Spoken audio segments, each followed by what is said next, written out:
আবার পাওয়া যাবে না, তাই না? প্রধানকে বলো, বন্যার সময় গ্রামের মানুষ খাবে কি? প্রধান তো আমাদের রক্ষাকর্তা। এই দুর্যোগের দিনে কেউ কারণ নয় কাকা, নিজের প্রাণ নিজেদেরকেই রক্ষা করতে হবে। আচ্ছা কাকা, তুমি এর আগে কখনো বন্যা দেখেছো? আমি তখন খুব ছোট, ওই 4 কি 5 বছর হবে। তখন একবার নদীর জল গ্রামে ঢুকে বন্যা হয়েছিল, প্রায় ঘরবাড়ি জলের তলায় তলিয়ে গিয়েছিল। মা, বন্যা কোথায়? এখনো আসছে না তো। বোকা মেয়ে, বন্যা না হলেই মঙ্গল, আর তুই বন্যা দেখতে ইচ্ছে প্রকাশ করছিস?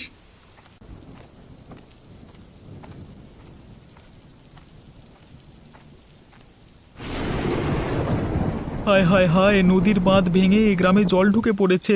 বন্যা অনিবার্য।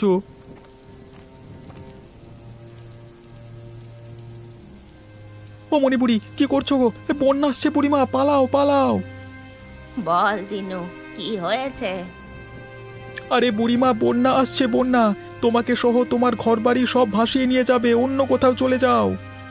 সব বাজে কথা। বন্যা হয়েছিল অনেক বছর আগে, তোদের তখন জন্মই হয়নি। এই সামান্য বৃষ্টিতে বাঁধ যদি ভেঙে যায়, গ্রামে একটু না হয় জল ঢুকবে, তাতে এত ভয়ের কি আছে? হ্যাঁ, ঠিক আছে, তুমি তোমার ঘরে থাকো, আমি যাই। বউ বাচ্চাকে বাঁচাতে হবে, ওদের স্কুল ঘরে তুলতে হবে।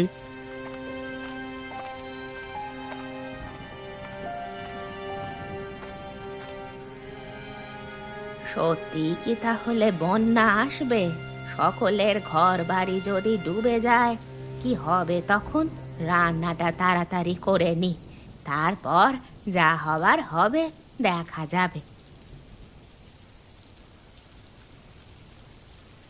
ও, যা ঠান্ডা পড়েছে, তার ওপর বৃষ্টির বিরাম নেই।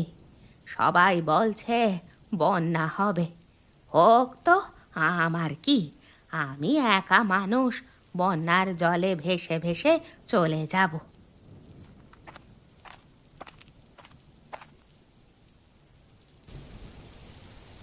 বুড়িমা, ও বুড়িমা, বুড়িমা। কে রে? এই ঠান্ডায় ডাকিস?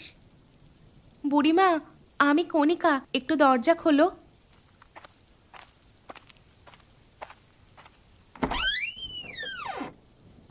কি হয়েছেটা কি তোর? তোমার নাতি এখনো ফেরেনি, বাইরে খুব বৃষ্টি হচ্ছে, নদীর বাঁধ পুরো ভেঙে গেছে, বন্যার জল ঢুকতে শুরু করেছে। আরে, এত উতলা হওয়ার কিছুই নেই। বাবলু তো আর ছোট বাচ্চা নয় যে তাকে ভাসিয়ে নিয়ে চলে যাবে। আমার খুব ভয় করছে, এই দুর্যোগের দিনে ওকে বেরোতে বারণ করেছিলাম। আমার বড্ড চিন্তা হচ্ছে। তুই ঘরে যা, বাবলু ঠিক চলে আসবে।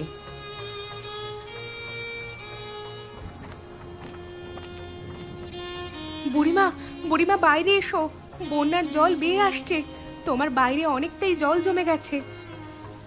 সে কি রে? কই কই দেখি তো। আরে আরে, তাই তো, নদীর বাঁধ ভেঙে জল তো একেবারে পুরো গ্রামে ঢুকে পড়েছে। আমার খুব ভয় করছে বুড়িমা, লোকটা এখনো এলো না। আরে, এত চিন্তা করিস না, বাবলু ঠিক চলে আসবে। আরে ওই দেখ, বলতে বলতে চলে এসেছে।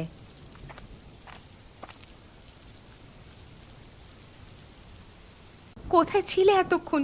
ভীষণ চিন্তায় ছিলাম আমি। বুড়িমা, তুমি তোমার জিনিসপত্র নিয়ে আমার বাড়িতে চলে এসো, তাড়াতাড়ি এসো।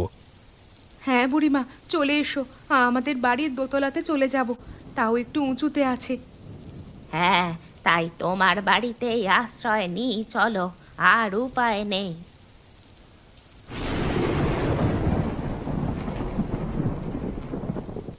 কি অবস্থা!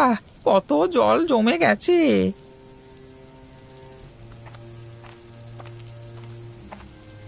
কিরে টোটন, কি করছিস সেখানে ঠান্ডায় দাঁড়িয়ে দাঁড়িয়ে? অরেন্দা দেখো, পরপর কত বন্যার জল বাড়ছে। হ্যাঁ, কি যে হবে, কত বাড়িঘর ডুবে যাবে, হাহাকার পড়ে যাবে, চাষের ফসল সব শেষ। কি গো, তোমরা এখানে কি করছো অন্ধকারে? কয়েকটা মোমবাতি এনেছিলাম, এখানে তোমরা বসে গল্প করো। টোটন, দেখ দেখ বউ কাকে বলে, কখন কোনটা করতে হবে বউ ছাড়া কেউই পারবে না। কতবার বলেছি বিয়ে কর, শুনলি না তো আমার কথা। হ্যাঁ হ্যাঁ টোটন ভাই, এবার একটা বিয়ে করো, অনেক বয়স হয়ে গেল। এই দাঁড়াও টোটন দা, একটা ভালো মেয়ে আছে, বিয়ে করবে? কার কথা বলছো? আরে আমাদের পাড়ায় সুলেখা দি আছে না? কে সুলেখা? আরে তোমাদের পরিচিতি, নিত্যানন্দ দাস স্ত্রী। ও হ্যাঁ হ্যাঁ। সুলেখার পিস্তুতো বোন মলিনা আছে, দেখতে ভালো, পড়াশোনাও আছে মোটামুটি, টোটনদার সাথে বেশ মানাবে কিন্তু।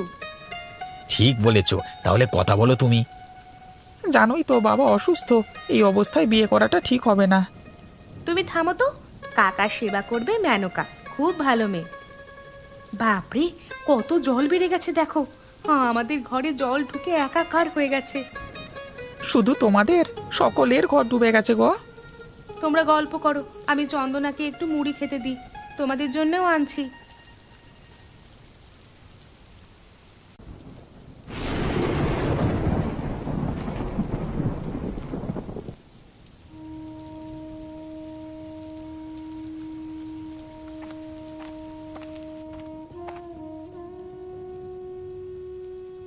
আমার বাড়িটা পুরো জলের তলায়, সব জিনিসপত্র একেবারে জলে ডুবে গেছে রে কণিকা, মনটা ভালো নেই।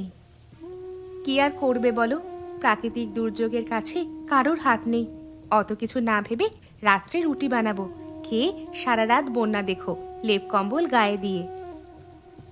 শেষমেশ তোর হাতে খাবার খেতেই হচ্ছে। আমার ওপর তোমার এত রাগ কেন? এখনো পর্যন্ত নাতি নাতনির মুখটাই দেখলাম না, রাগ হবে না?